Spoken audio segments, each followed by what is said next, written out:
بسم اللہ الرحمن الرحیم الحمد للہ الذی لا یبلغ مدحتہ القائلون ولا یحصی نعماءہ العادون ولا یؤدی حقہ المجتہدون الذی فطر الخلائق بقدرتہ ونشر الریاح برحمتہ ثم الصلاة والسلام وتحیۃ والاکرام علی اشرف الخلائق اجمعین حبیبنا وحبیب الہ العالمین ابی القاسم محمد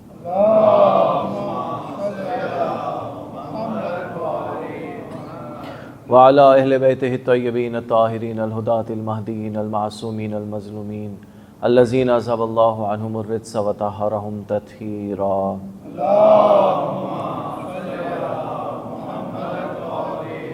واللعنۃ الدائمۃ علی اعداء الدین اجمعین من یوم ظلمہم الی قیام یوم الدین اما بعد فقد قال اللہ عز اسمہ فی محکم کتابہ ومتقن خطابہ بسم اللہ الرحمن الرحیم ام یحسدون الناس علی ما آتاہم اللہ من فضلہ فقد آتینا آل ابراہیم کتاب والحکمہ وآتیناہم ملکا عظیما صدق اللہ العلی العظیم۔ صلوات بھیجیے گا محمد۔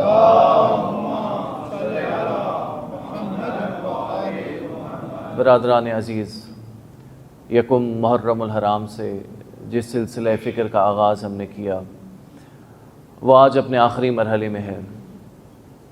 جو گفتگو ہم نے آپ کے سامنے پیش کی وہ تاریخ کی کچھ مشکلات تھیں، اور ان مشکلات کے مقابلے میں اہل بیت علیہم السلام کی حاجت روائی، مشکل کشائی اور حکمت عملی تھی۔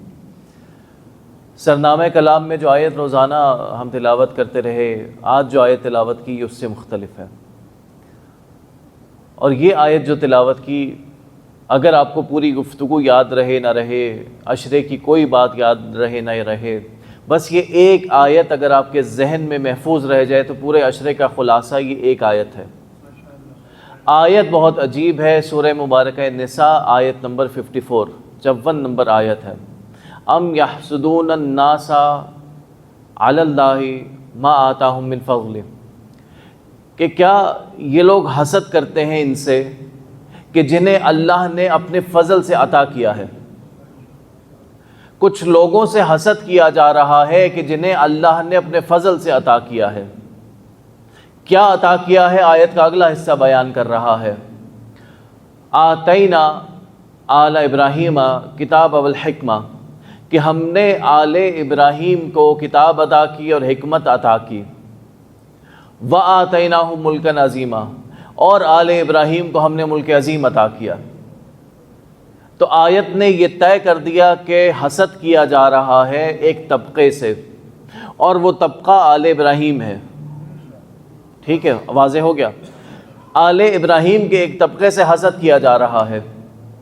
اچھا، اب اگر ہم تاریخ کو اٹھا کر دیکھیں تو شیعہ سنی سب تاریخیں اس بات کی گواہ ہیں، سب تاریخیں اس بات کی شہادت دیتی ہیں کہ آل ابراہیم میں جس طبقے سے سب سے زیادہ حسد کیا گیا وہ آل محمد ہیں۔ آل محمد سے زیادہ حسد کسی سے نہیں ہوا۔ تاریخ میں سب سے زیادہ حسد اگر ہوا تو آل محمد سے ہوا۔ واضح ہو رہی ہے بات؟ اور یہی حسد تھا۔ دیکھیے، جو بغض ہوتا ہے وہ ایک دن میں نہیں ہوتا۔ بغض آپ کو راہ چلتے کسی شخص سے بغض نہیں ہو سکتا۔ آپ کو اپنے سے کسی کو اگر آپ اپنے سے صلاحیتوں میں کمتر سمجھتے ہوں، اس سے انسان کو بغض نہیں ہو سکتا۔ بغض کے لیے ضروری ہے کہ اس کے پیچھے کچھ مقدمات ہوں، وہ مقدمات حسد کے ہوتے ہیں۔ تو آل محمد کا بغض ایک دن میں نہیں آیا، آل محمد کے بغض سے پیچھے حسد تھا۔ یہی آیت کہہ رہی ہے کہ آل ابراہیم سے حسد ہوا۔ آیت ذہن میں آ رہی ہے؟ سورہ نساء جا کے دیکھیے گا، آیت نمبر 54 آیت ہے کہ اللہ نے انہیں عطا کیا، اس کی بنا پر ان سے حسد کیا گیا۔ لیکن آیت میں ایک ٹیکنیکل مشکل ہے۔ آیت کہہ رہی ہے کہ آل ابراہیم سے حسد ہوا، تاریخ کہہ رہی ہے آل محمد سے حسد، یعنی آل ابراہیم میں جو آل محمد ہے ان سے حسد ہوا۔ لیکن آیت جو حسد کی وجہ بیان کر رہی ہے کہ جو انہیں عطا ہوا اور اس عطا کی بنا پر حسد ہوا، وہ عطا یہ ہے کہ ہم نے انہیں کتاب عطا کی، حکمت عطا کی، ملک عظیم عطا کیا، اقتدار عطا کیا۔ تو اب اگر ہم یہ کہیں کہ حسد آل محمد سے ہوا تو حسد کا مرکز اگر آل محمد کو قرار دیں تو آل محمد اس آیت کا مصداق میں آ نہیں سکتے. آل محمد اس آیت کے مصداق میں اس لیے نہیں آ سکتے کیونکہ آل محمد پہ کتاب نہیں اتری. آیت کہہ رہی ہے کہ حسد ان سے ہوا جن پہ کتاب اتری. تو آل ابراہیم میں جس پہ کتاب اتری ہے، آل ابراہیم میں جس پہ کتاب نازل ہوئی، حکمت نازل ہوئی، خدا نے اقتدار عطا کیا، تو آل ابراہیم میں سب سے بڑھ کر وہ ذات رسالت ہے. اور آل ابراہیم میں محمد مصطفیٰ سب سے پہلے خود شامل ہیں. آل محمد اس لیے شامل ہے کیونکہ حضرت محمد آل ابراہیم میں شامل ہیں. صلوات بھیجیے گا حضرت کی ذات پر. صلی اللہ. تو آل ابراہیم سے حسد ہوا کس بنا پر؟ کہ اللہ نے انہیں کتاب عطا کی.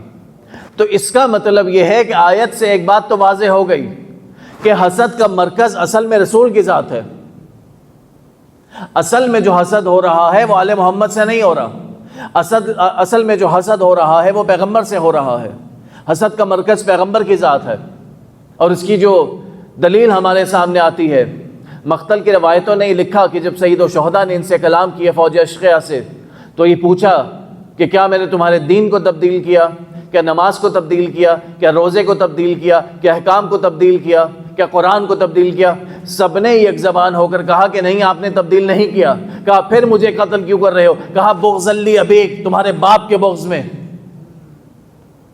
بہت واضح طور پر تاریخ نے یہ ریکارڈ کیا. اور خود مولا کائنات کے بارے میں جو تاریخ نے لکھا، اب جو وجوہات گھڑنے والے ہیں انہوں نے اپنی اپنی وجوہات گھڑی کہ نہیں علی سے حسد نہیں تھا، اصل معاملہ یہ تھا کہ علی کی تلوار سے اتنے زیادہ لوگ قتل ہوئے تھے کہ بعد میں ان کی اولادیں علی سے محبت نہیں کر سکتی تھیں. یہ وجہ گھڑی گئی کہ نہیں، فضائل سے حسد نہیں تھا. سبب یہ تھا کہ چونکہ علی نے اتنے مارے تھے، اتنے قتل کیے تھے، تو اس کے انتقام میں لوگوں نے نفرت کی، لوگوں نے حسد کیا، لوگوں نے بغض کا اظہار کیا. اچھا، سوال یہاں پر صرف ایک ہے کہ یہ جو مرنے والے تھے، یہ جو مقتولین تھے اہل مکہ کے، قریش کے، کفار کے، آیا یہ صرف علی نے مارے تھے؟ اگر تو انہیں حسد اور بغض اس بات پہ تھا کہ کسی نے ہمارے گھر کے لوگوں کو مارا، کسی نے ہمارے گھر کے لوگوں کو قتل کیا، تو یہ بغض ہمیں اور لوگوں میں بھی دکھائی دینا چاہیے. تو دو میں سے کوئی ایک بات ہے کہ یا یہ وجہ غلط بیان کی جا رہی ہے کہ علی نے مارے تھے اس لیے علی سے حسد ہے، یا دوسرا نتیجہ صاف یہ ہے کہ اگر مقتل میں کسی کی تلوار چلی تھی تو صرف علی کی چلی تھی. اس کا مطلب یہ ہے کہ علی کے سوا کوئی اور تلوار نہیں چلی. اگر کوئی اور تلوار چلی ہوتی تو اس سے بھی بغض ہوتا. اگر علی سے اس وجہ سے بغض ہے کیونکہ علی نے ان کے قتل کیے تھے، تو اس کا مطلب واضح ہو گیا کہ جنگوں میں اگر تلوار چلی ہے تو وہ صرف ذوالفقار ہے. اور دوسری وجہ، ایک اور ٹیکنیکل بات سن لیجیے، جب تلوار چلتی ہے، جب کوئی شخص کسی پہ تلوار چلائے تو یہ شخص آیا تلوار سے دشمنی کرے گا، یہ اپنا غصہ تلوار پہ نکالے گا کہ اس تلوار نے مجھے مارا، اس تلوار نے مجھے زخمی کیا؟ نہیں، تلوار خود نہیں چلتی. تلوار کے پیچھے چلانے والا ہاتھ ہوتا ہے، اور ہاتھ بھی خود عمل نہیں کرتا، اس ہاتھ کے پیچھے وہ شخص ہے. تو علی کی تلوار خود سے نہیں چلی، علی کی کہیں کوئی تلوار خود سے نہیں چلی، بلکہ تاریخ نے اس موقع کو ریکارڈ کیا کہ اگر کہیں ایک موقع آیا کہ علی کی تلوار اپنے ذاتی غصے کی وجہ سے چلنے لگتی، کہ عمر ابن عبدود کے سینے پہ سوار ہوا اور اس نے گستاخی کی، علی نے فوراً تلوار روک لی کہ کہیں ایسا نہ ہو کہ اللہ اور اس کے رسول کی رضا کی خاطر چلائی جانے والی تلوار میں میرا ذاتی غصہ شامل ہو جائے. علماء بیان کرتے ہیں کہ یہی وہ ایک یہی وہ موقع ہے جب پیغمبر فرماتے ہیں کہ علی کی ایک ضربت ثقلین کی عبادت سے افضل ہے. تو یہ علی کی وہ ضربت نہیں تھی جو علی نے چلائی تھی، یہ وہ ضربت تھی جو علی نے روک لی تھی. ایک جملہ عرض کروں، علی کی ایک ضربت کا وزن اتنا ہے، علی کی ایک ضربت کا وزن اتنا ہے کہ ثقلین کی عبادت پہ بھاری ہے. جس کی ایک ضربت کا وزن اتنا ہے، اس کی شخصیت کا وزن کتنا ہوگا؟ اللہم صلی علی محمد. تو علی کی تلوار اپنی ذاتی مرضی سے نہیں چلی. علی کی تلوار اگر چلی ہے تو وہ اللہ اور اس کے رسول کے حکم کی مرضی سے چلی ہے۔ تو اب گفتگو وہیں پہ رکی ہے کہ حسد کا اصل مرکز، دشمنی کا اصل مرکز، عداوت کا اصل مرکز رسول کی ذات ہے، اس لیے کہ رسول کے حکم پہ علی نے قتل کیا۔ تو اب انتقام رسول سے لے نہیں سکتے تھے۔ یہ گفتگو ہم کر چکے کہ منافق اگر اپنے چہرے سے نقاب اتار کر سامنے آئے گا تو منافق نہیں رہے گا، کافر کہلائے گا۔ تو اب چونکہ یہ حسد کا اظہار، یہ عداوت کا اظہار، یہ بغض کا اظہار رسول کے سامنے ہو نہیں سکتا تھا، تو اس لیے آل رسول کی شکل میں یہ حسد سامنے آیا، اس لیے کہ یہ حسد کرنے والے، یہ عداوت کرنے والے دو باتوں کو جانتے تھے کہ اگر رسول کے مشن کو کوئی لے کر چلنے والے ہیں تو آل محمد ہیں، اور اگر ان کو تکلیف پہنچائی جائے گی، یعنی اگر رسول کو تکلیف پہنچانی ہے تو ان کو تکلیف پہنچاؤ، یعنی ان کو تکلیف پہنچانا رسول کو تکلیف پہنچانے کے مترادف ہے۔ اور اب یہ آپ کے ذہنوں میں ہوگا کہ پہلی اور دوسری مجلس میں نے کہا تھا کہ اللہ کے رسول کو انہوں نے تنقیص کا نشانہ کیوں بنایا، اللہ کے رسول کے فضائل کو کم کرنے کی کوشش کیوں کی؟ اس لیے کہ کسی نبی کی قوم کو اس سے اقتدار نہیں چاہیے تھا، تو انہوں نے اللہ کے رسول کو اپنے جیسا اس لیے کرنے کی کوشش کی کیونکہ اللہ کے رسول سے اقتدار چاہیے تھا۔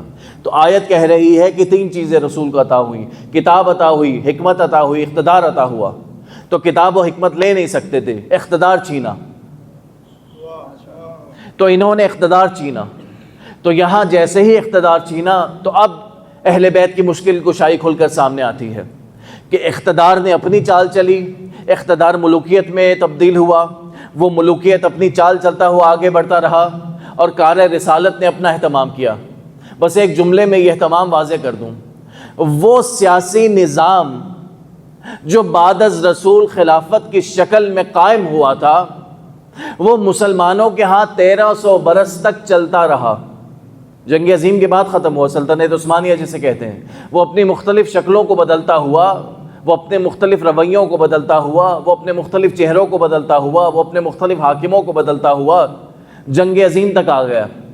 یعنی پہلی خلافت، دوسری خلافت، تیسری خلافت، اموی خلافت، عباسی خلافت، ہوتے ہوتے عثمانی خلافت، یعنی وہ نظام جو بعد از پیغمبر اقتدار کا قائم ہوا تھا 1300 برس تک مسلمانوں کے ہاں قائم رہا۔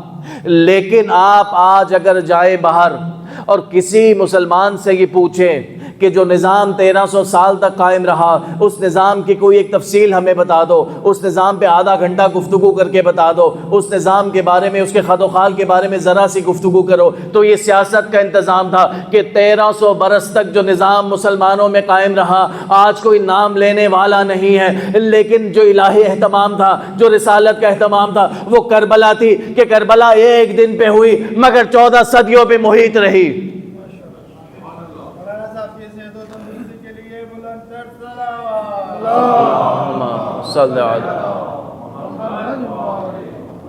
وہ نظام جو 1300 سال تک سیاست نے قائم کیا ختم ہو گیا، اس کی تفصیلات ختم ہو گئیں۔ کربلا چند گھنٹوں پہ تھی مگر تفصیلات آج بھی ختم نہیں ہو رہی، ہر ممبر سے آج بھی تفسیر کربلا جاری ہے۔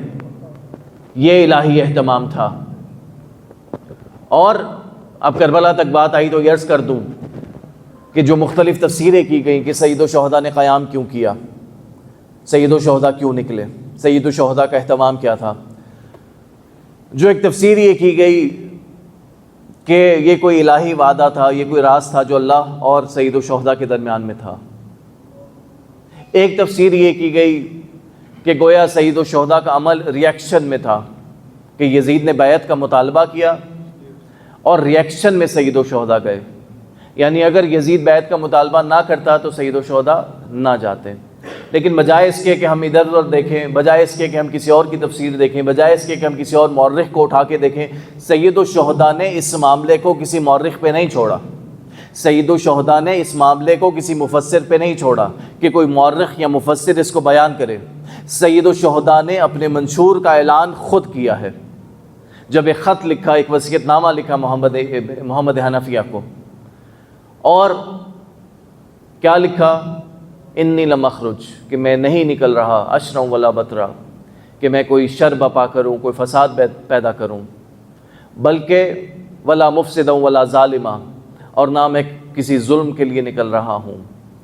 بل خرجت، بلکہ میں نکل رہا ہوں، لطلب اصلاح فی امت جدی، میں اس لیے نکل رہا ہوں تاکہ اپنے جد کے امت کی اصلاح کروں۔ سوال یہ ہے کہ یہ کون سی اصلاح تھی جسے سید الشہداء کرنا چاہتے تھے؟ اور ایک اور یہاں پر اہم نکتہ، فساد کہاں برپا ہوا تھا؟ فساد امت میں نہیں تھا، فساد یزید میں تھا، فساد یزید کی ذات تھی۔ لیکن سید الشہداء نے یہ کہا کہ میں امت کی اصلاح کے لیے جا رہا ہوں۔ سید الشہداء نے یہ نہیں کہا کہ میں یزید کو فی النار کرنے جا رہا ہوں۔ سید الشہداء یہ کہہ رہے ہیں کہ میں امت کی اصلاح کے لیے جا رہا ہوں، یزید کی اصلاح کے لیے نہیں جا رہا، اس لیے کہ یزید جس کردار پر پہنچ چکا ہے، یزید اب صرف غرق کرنے کے قابل ہے، یزید اصلاح کے قابل نہیں ہے، امت اصلاح کے قابل ہے۔ امت کی وہ کون سی اصلاح؟ اب سوال یہ ہے کہ امت میں ایسا کون سا بگاڑ تھا؟ آج اگر ہم کسی سے سوال کریں، یعنی آج کے معاشرے کی بات کر رہا ہوں، آج اگر آپ کسی بھی دیندار طبقے سے پوچھیں، کسی دیندار شخص سے پوچھیں کہ امت میں ایک فساد ہے، امت کی جو صورتحال ہے وہ خراب ہے، تو امت میں فساد کیوں ہے؟ وہ بتائے گا کہ امت جو ہے وہ قرآن سے دور ہے، امت جو ہے وہ تلاوت سے دور ہے، امت جو ہے وہ نماز سے دور ہے، امت میں جو ہے وہ بے حیائی بہت زیادہ ہے، امت میں جو ہے وہ بے حجابی کا مسئلہ بہت زیادہ ہے، یعنی امت کا سارا فساد یہاں پر ہے۔ 60 ہجری کے مکہ میں، 60 ہجری کے مدینہ میں آیا یہ سب کچھ موجود تھا؟ بے پردگی تھی؟ نہیں۔ نماز کا کوئی مسئلہ تھا؟ نہیں۔ یعنی نماز کے تو ایسے ایسے عاشق موجود تھے کہ بدھ کو بھی جمعہ پڑھانے کے لیے تیار ہو جاتے تھے، یعنی نماز کا جو عشق تھا وہ تو اتنا موجود تھا۔ اچھا، حج سے اتنی محبت تھی کہ فرزند رسول کو چھوڑ کر حج کرنے کے لیے تیار تھے کہ فرزند رسول جا رہے ہیں، ان کا ساتھ نہیں دیں گے۔ کیوں نہیں دیں گے؟ اس لیے کہ حج کرنا ہے۔ تو نماز بھی باقی ہے، روزہ بھی باقی ہے، زکوٰۃ بھی باقی ہے، خمس بھی باقی ہے، حج بھی باقی ہے۔ جب یہ سارا کچھ باقی ہے تو پھر اب کون سا فساد ہے جس کی سید الشہداء اصلاح کرنا چاہتے ہیں؟ بات واضح ہو رہی ہے؟ جب یہ سارا کچھ باقی ہے تو دیکھیے، ایک ہے دین کا ظاہر، ایک ہے اس دین کی روح۔ دین کی روح کیا ہے؟ دین کی روح یہ ہے کہ تم روزہ رکھو، لیکن روزے کے نتیجے میں یہ ہونا چاہیے کہ لعلکم تتقون، تمہارے صبر میں اضافہ ہونا چاہیے۔ روزے کے نتیجے میں یہ ہونا چاہیے کہ تمہارے تقویٰ میں اضافہ ہونا چاہیے۔ ایک ہے نماز، نماز دین کا ظاہر ہے۔ نماز کا باطن یہ ہے، نماز کی روح یہ ہے کہ نماز کو بے حیائی سے روکنا چاہیے، نماز کو برے کاموں سے روکنا چاہیے۔ تو ایک ہے دین کا ظاہر اور ایک ہے دین کی روح۔ دین کی روح کا مطلب وہ اقدار اور وہ ویلیوز ہیں جو دین انسان کے اندر دیکھنا چاہتا ہے۔ ایک مثال عرض کرتا ہوں کہ اگر کسی شخص میں یہ سارے دین کے ظاہر موجود ہوں، ایک شخص کی نمازیں ایسی ہوں کہ اس کے نامہ اعمال میں کوئی قضا نماز نہ ہو، ایک شخص کی نمازوں کی کیفیت یہ ہو کہ اس نے ساری زندگی نماز شب بھی پڑھی ہو، ایک شخص کی حج کی کیفیت یہ ہو کہ متعدد حج انجام دیے ہوں، زکوٰۃ ہر سال دی ہو، خمس ہر سال دیا ہو، عمرے ہر سال کیے ہوں، زیارتوں پہ ہر سال جاتا ہو، لیکن ان سارے اعمال کے ساتھ وہ محشر میں خدا کے سامنے اس کیفیت میں پہنچے کہ ایک مشکل اس کے ساتھ ہو۔ وہ مشکل یہ ہو کہ اس نے اپنے اندر سے تکبر کو ختم نہیں کیا، یہ انسان کو انسان نہیں سمجھتا تھا۔ آیا یہ شخص نجات یافتہ ہو سکتا ہے؟ نہیں ہو سکتا۔ سب کہہ رہے نہیں ہو سکتا، اور پیغمبر کی حدیث ہے کہ جس شخص کے دل میں رائی کے دانے کے برابر تکبر ہوگا وہ جنت کی خوشبو نہیں پا سکے گا۔ تو اس کا مطلب یہ ہے کہ یہ دین کا ظاہر تھا، دین کے باطن میں کچھ ویلیوز تھیں، دین کے باطن میں کچھ اقدار تھیں کہ جن کا پورا ہونا ضروری تھا۔ یہ دین کی روح تھی جو مر چکی تھی۔ یعنی دین کے ظاہر میں لوگوں کی پابندی اتنی ہے کہ نماز باقی ہے، دین کے ظاہر میں لوگوں کی پابندی اتنی ہے کہ زکوٰۃ باقی ہے، دین کے ظاہر میں لوگوں کی پابندی اتنی ہے کہ حج میں لوگوں کی تعداد ہر سال بڑھتی جا رہی ہے، لیکن امت کا فساد یہ ہے کہ یزید جیسا ان پر حاکم ہے اور انہیں فرق نہیں پڑ رہا، یزید جیسا ان پر حاکم ہو گیا۔ تو اب سید الشہداء کا جو قیام تھا، یعنی یہ جو معاشرہ تھا، جو اسلامی معاشرہ جسے پیغمبر نے قائم کیا تھا، یہ معاشرہ ایک متحرک معاشرہ ہونا چاہیے، یہ معاشرہ ایک اقدار سے لبریز معاشرہ ہونا چاہیے۔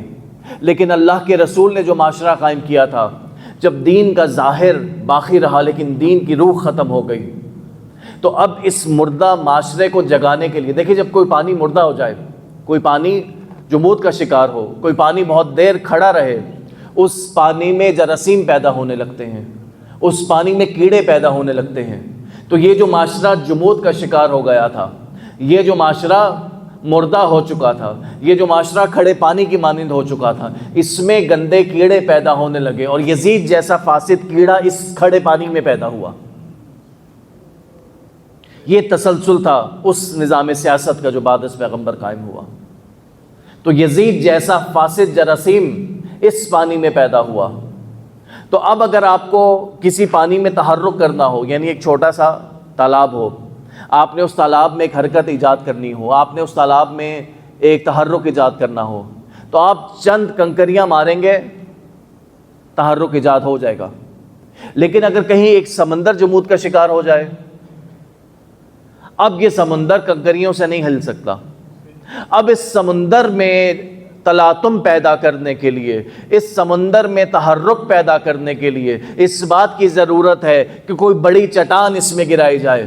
تو اسلامی معاشرے میں جو جمود پیدا ہو چکا تھا، اسلامی معاشرہ جو فاسد ہو چکا تھا، سید الشہداء نے یہ کہا کہ اب میں ایسی نہضت برپا کروں گا، میں ایسی چٹان اس معاشرے میں، اس معاشرے کے جمود میں گراؤں گا، ایسا تلاطم برپا کروں گا کہ اب قیامت تک یہ تلاطم کبھی ٹھہر نہیں سکتا، یہ تلاطم کبھی رک نہیں سکتا۔ اب قیامت تک اگر اس امت پہ یزید جیسا حاکم آئے گا تو کبھی کوئی انسانیت قبول نہیں کر سکتی۔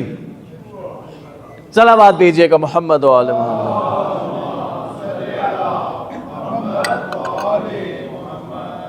ایک اور صلوات بھیجیے گا۔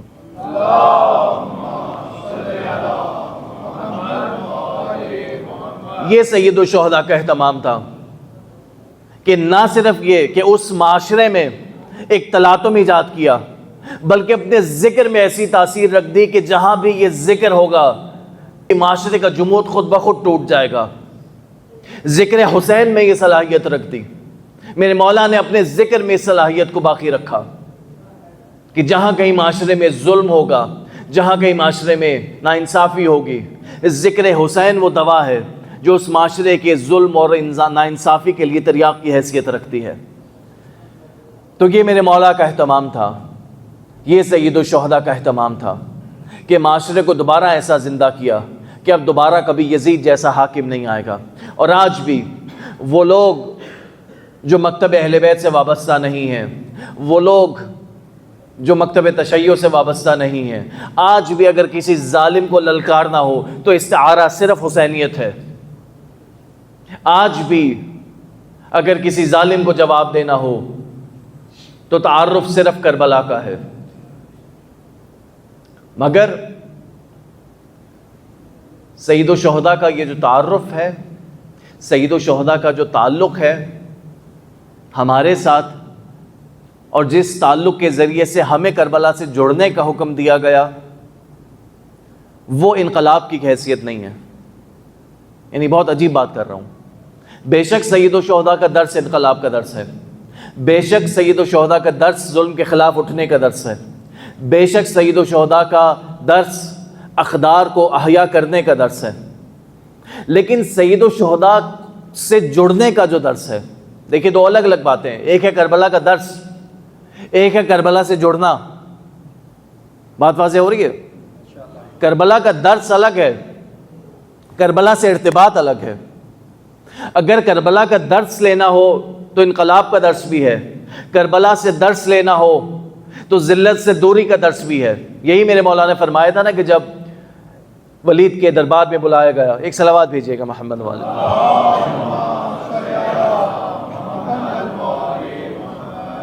ولید کے دربار میں بلایا گیا اور میرے مولا نے کہا کہ الدعی ابن الدعی، کہ یہ نابکار ابن نابکار، قد رکزنی بین اثنتین، اس نے مجھے دو انتہاؤں میں پھنسانے کی کوشش کی ہے۔ قد رکزنی بین اثنتین، اس نے مجھے دو انتہاؤں میں پھنسایا، یعنی اس نے مجھے دو انتہاؤں میں گھیرنے کی کوشش کی۔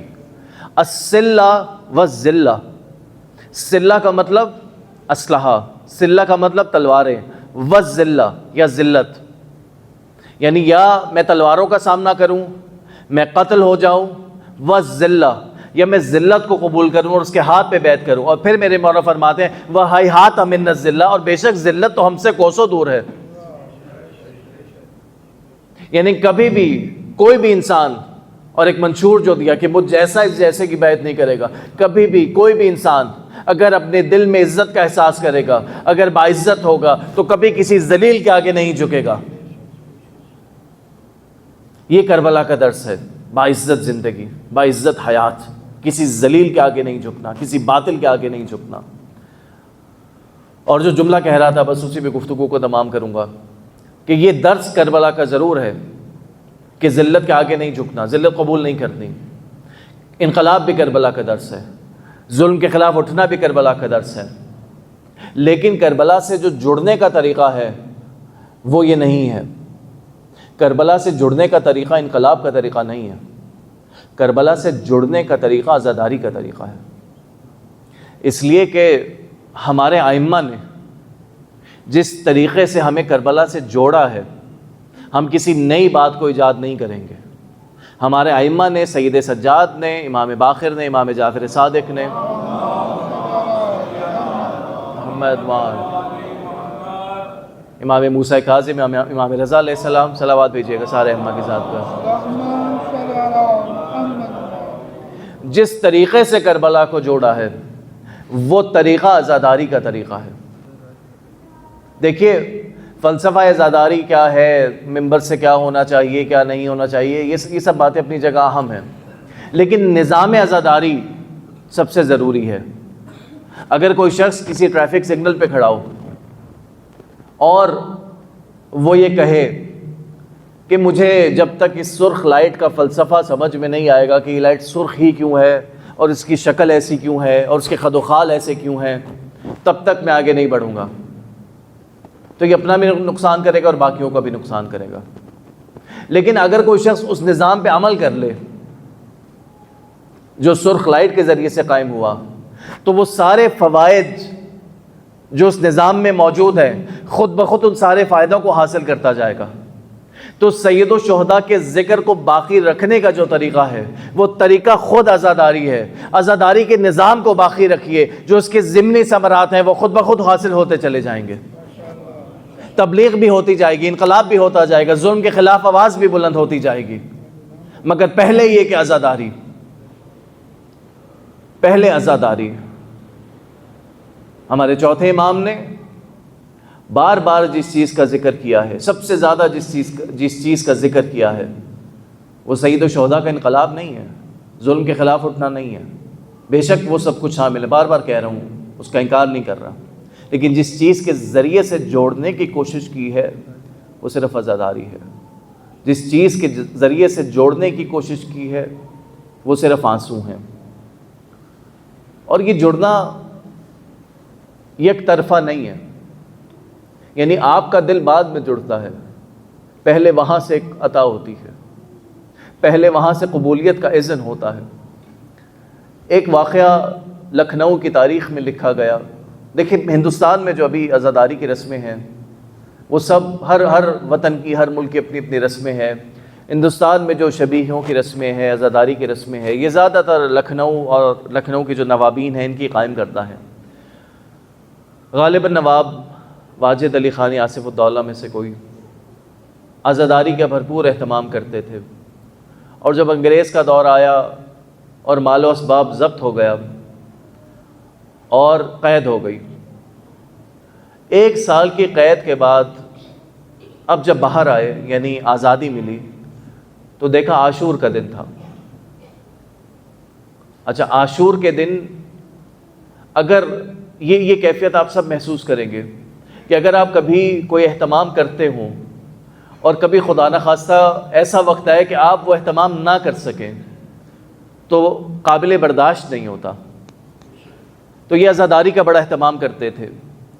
عاشور کا دن تھا، صبح عاشور یہ رہا ہوئے اور دیکھا کہ نہ مجلس کر سکتے ہیں، نہ شبی اٹھا سکتے ہیں، نہ کوئی اور عزاداری کی رسم ادا ہو سکتی ہے، تو انہوں نے کہیں کسی سے قرض لیا، کہیں مزدوری کی، کہیں کسی سے کچھ پیسے لیے، ایک میز رکھی اور گڑ کا شربت بنا لیا۔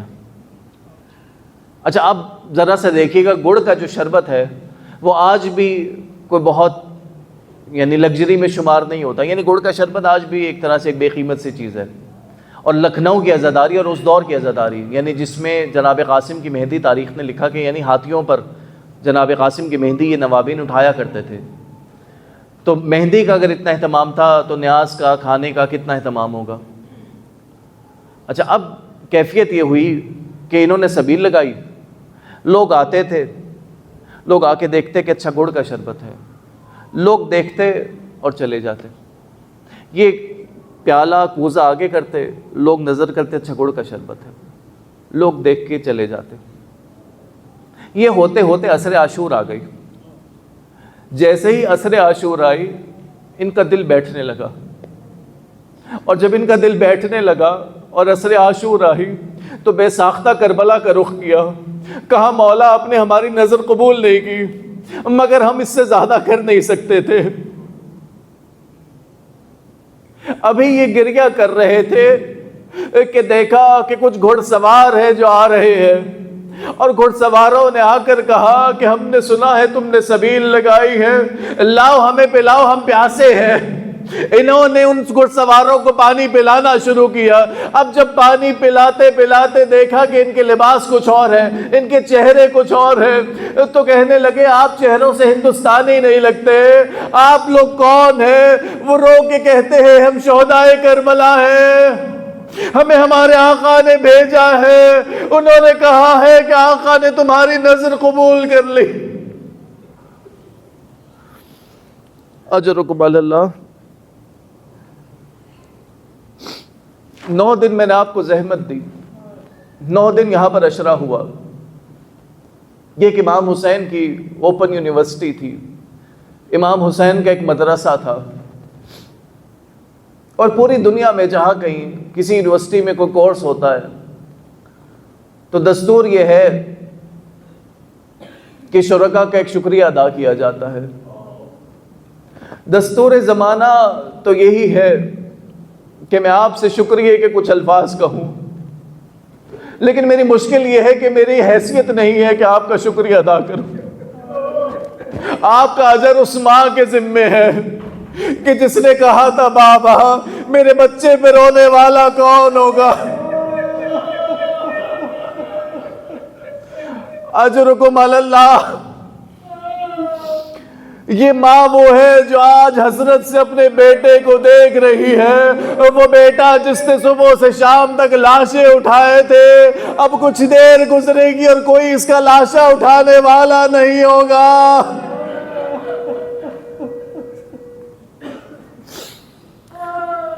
حسین پہ کیا کیا وقت گزر چکا. حسین اون و محمد کو دفنا چکے، اون و محمد کو گنج شہیدہ میں رکھ چکے. حسین قاسم کا لاشا اٹھا چکے، حسین علی اکبر کا لاشا اٹھا چکے. حسین کے دل میں وہ حسرت واقعی ہے کہ علی اکبر جیسے بیٹے نے پانی کا ایک گھونٹ مانگا تھا مگر میں نہ دے سکا. حسین کے دل میں وہ حسرت باقی ہے کہ علی اصغر کو لے کے خیمے کے باہر آیا تھا مگر پانی نہ پلا سکا. ذوالفقار سے قبر کھودی، جب قبر کھود رہے تھے تو بچہ ماں کے ہاتھوں پہ تھا. حسین نے کہا ہوگا کہ بیٹا تمہارا باپ پانی تو نہ پلا سکا، کربلا کی گرم ریت مبارک ہو. ایک عالم بیان کرتے ہیں کہ ایک شب خواب میں سید زادے تھے، ایک شب خواب میں شہزادی زہرا کو دیکھا. بی بی فرمانے لگی کہ اے میرے حسین کے ذاکر، اے میرے بچے کے خطیب، تو میرے بیٹے حسین کی سب سے سخت مصیبت کیوں نہیں پڑھتا؟ تو وہ کہنے لگا آقا زادی میں پڑھتا ہوں کہ حسین نے کیسے علی اکبر کا لاشا اٹھایا، میں پڑھتا ہوں کہ حسین نے کیسے عباس کے بازو اٹھائے، میں پڑھتا ہوں کہ حسین نے کیسے قاسم کا لاشا سمیٹا. تو شہزادی کہنے لگی کہ نہیں یہ سب سے بڑی مصیبت نہیں ہے. تو پوچھا کہ آقا زادی آپ بتائیے حسین کی سب سے بڑی مصیبت کون سی ہے؟ شہزادی نے کہا سب سے بڑی مصیبت وہ تھی جب میرا بیٹا زینب و کلثوم سے رخصت ہوا.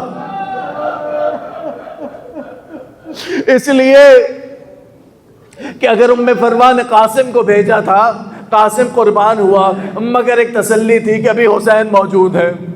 زینب و کلثوم نے عباس کو بھیجا تھا مگر تسلی تھی کہ حسین موجود ہے. ام لیلہ نے اکبر کو بھیجا تھا مگر تسلی تھی حسین موجود ہے. سارے جوان چلے گئے مگر بیویوں کو ڈھارستے حسین موجود ہے. مگر وہ لمحہ آیا جب حسین خیموں میں آئے, کہا یا زینب و کلثوم, یا رقیہ و سکینہ, یا رباب ام فروا, علیکن منی السلام, ارے میرا آخری سلام, اجرکم علی اللہ. جن کے مذہب میں رونا جائز ہے آج تکلف کر کے نہ روئیے گا, اپنی آوازوں کو آزاد کر کے روئیے گا. ابھی کچھ دیر مصائب پڑھوں گا. یہ کہہ کر امام حسین خیمہ سجاد کی طرف بڑھے. اب ذرا سا منظر دیکھیے گا کہ سید سجاد کا شانہ ہلایا, بی بی زینب نے شانہ ہلا کر جب اٹھایا, سید سجاد نے اپنی نگاہ کی, پوچھا کہ پھوپھی اماں یہ کون ہے؟ خدا کسی بیٹے پہ غربت کا یہ وقت نہ لائے کہ باپ کو اس حالت میں دیکھا, چہرے پہ علی اصغر کا لہو تھا, دامن پہ علی اکبر کا لہو.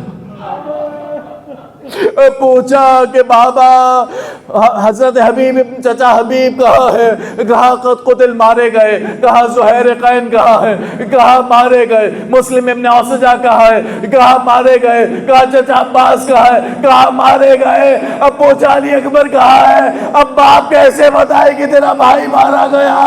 فوراً کہا بیٹا مردوں میں ہمارے اور تمہارے سوا اب کوئی اور زندہ نہیں. بس حسین رخصت ہوئے, رخصت ہونے کے لیے آئے. نزل الیمین و نزل الشمال. جب سوار ہوتے تھے کبھی قاسم سوار کراتے, کبھی علی اکبر سوار کراتے, کبھی عباس سوار کراتے. استغاثہ بلند کیا, اے میرے شیروں, ارے تمہیں میں نے سوار کرایا تھا. جناب زینب آگے بڑھی, کہا بھیا عباس نہیں, زینب موجود ہے, بہن سوار کرائے گی. حسین ذوالجناح پر سوار ہوئے, ذوالجناح کو پیار کیا, کہا جتنا میں پیاسا ہوں مجھے پتا ہے تو بھی اتنا ہی پیاسا ہے. ذوالجناح کو بڑھانے کی کوشش کی مگر گھوڑا آگے نہیں بڑھتا. حسین نے گھوڑے کی گردن میں باہیں ڈالی, کہنے لگے کہ اے رہوار, مجھے پتا ہے صبح سے بہت تھکا ہوا ہے, مجھے پتا ہے صبح سے لاشیں اٹھائے ہیں, مگر یہ آخری زحمت ہے, یہ آخری سواری ہے. اس کے بعد فاطمہ کا لال تجھے تکلیف نہیں دے گا. ذوالجناح نے اپنے منہ کو نیچے جھکایا, دیکھا کہ ایک بچی گھوڑے کے صبح نیند آئے کہ جب آپ کی بو پاؤں گی بابا, میں رات کو مقتل میں چلی آؤں گی بابا. فرمایا سیدانیاں نکلتی نہیں باہر, سینے پہ سلائے گی تمہیں رات کو مادر. کہا بابا آخری بار سینے پہ سلا لو. کہا آج سو جاؤ مگر کل ضد نہ کرنا, جہاں ماں کہے وہاں سو جانا. کہا ماں کے سینے پہ تو علی اصغر سوتا تھا, کہا علی اصغر کل سے ہمارے سینے پہ سوئے گا. بس آخری جملہ ختم کرنے لگا ہوں. حسین نے جنگ کی, حسین نے رچ پڑا, کہا تم نے میرے علی اکبر کو مار دیا, تم نے میرے قاسم کو مار دیا, تم نے میرے اون و محمد کو مار دیا. اب 3 دن کے بھوکے کی جنگ دیکھو, 3 دن کے پیاسے کی جنگ دیکھو. بڑھ بڑھ کے حملے کرتے رہے, بڑھ بڑھ کے حملہ کرتے رہے. فوجیں کوفے کی دیواروں سے ٹکراتی رہی مگر وہ ایک لمحہ آیا, کان میں ایک آواز پڑی, یا ایتھا النفس المطمئنہ ربک راضیۃ مرضیہ. اے بیٹے امتحان ختم ہوا.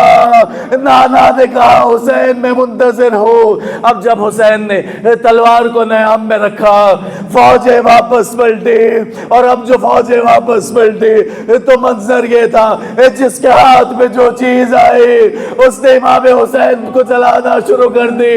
جس کے ہاتھ میں تلوار تھی اس نے تلوار, جس کے ہاتھ میں نیزہ تھا اس نے نیزہ, جس کے ہاتھ میں تیر تھا اس نے تیر, اور جس کے ہاتھ میں کچھ نہ تھا اس نے کربلا کی گرم ریت اٹھا کر حسین کے زخموں پہ ڈالا. بس آخری جملہ وہ لمحہ آیا کہ حسین پہ ایک تیر لگا. حسین نے اپنے کرتے کے دامن سے صاف کرنے کی کوشش کی, اب ایک تیر سینے میں آ کے لگا. اس کے بعد حسین گھوڑے پہ نہ سوار ہو سکے.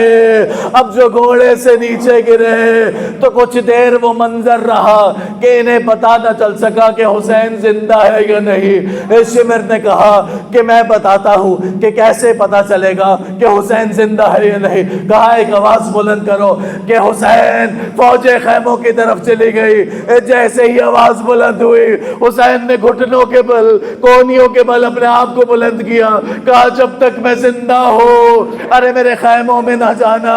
اب جب فوجوں نے دوبارہ گھیرا, سنو کہ مقتل کا جملہ کیا ہے. شمر نے گستاخی کرتے ہوئے ایک ٹھوکر مار کر حسین کو سیدھا کیا. زیارت ناہیہ کا جملہ وشمر جالس علی صدرک. شمر سینے پہ سوار ہوا, بالوں میں ہاتھ ڈالا, وضرب ضربا, خنجر چلنا شروع ہوا. 13 ضربوں سے حسین کربلا کے بن میں سیاہ آندیاں آئے, ستارے ٹکرانے لگے. سید سجاد نے کہا پپی اماں خیمے کا پردہ ہٹائیے. اب جو خیمے کا پردہ اٹھا دیکھا نوکے سے نا پر قد قتل الحسین پہ کربلا, قد ذبح الحسین پہ کربلا. حسین 13 ضربوں سے کربلا میں قتل ہوئے. سیاہی آنے لگی کربلا کے بن میں شام غریبہ. ڈوبا لہو میں لوٹ کے آیا ہے ذوالجناح. سمجھی سکینہ, ختم ہوگی مجلس میر انیس کا آخری جملہ. سمجھی سکینہ بابا کو لایا ہے ذوالجناح. سر خاک پر پٹک کے پکارا وہ رہوار, سیدانیوں بچھڑ گیا مجھ سے میرا سوار. ارے جلدی اتار لو یہ تبرک یہ ذوالفقار, کٹتا ہے وہاں گلوے شہنشاہ نامدار. زہرا قریب لاشے پہ سر خاک اڑاتی ہے. ارے خیموں میں جاؤ لوٹنے کو فوج آتی ہے.